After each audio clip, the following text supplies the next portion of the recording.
How to change Facebook Messenger language. Hi guys, welcome back. In this video we're gonna take a look at how you can change the language of your Messenger app. So if you're also trying to know how you can, then make sure you stick till this video till the end, because I'm exactly gonna show you. Now if you're using the app of Messenger on your phone, you can see that there is no option within the app of changing the language. So in that case, what you can only do is change the language of your entire phone so that the language of your Messenger will also be changed. So let's quickly go ahead and do it. Open up the phone settings and navigate to the language section of your phone. If you don't know where it is, you can also search it on the search bar. Now once you land on the languages options, you can see all of the languages that are available.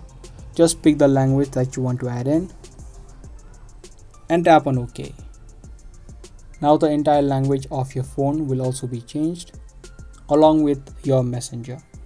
And once you change the language of your phone, you can now open up your Messenger and you can see all of the text of your Messenger now has been changed from English to the one that you selected. This is the only way of changing the language of Messenger on the Messenger app. So I hope you guys found this video helpful. If you did, be sure to subscribe, share, and also give this video a thumbs up. I'll be back soon with more informative videos just like this. Thanks for watching.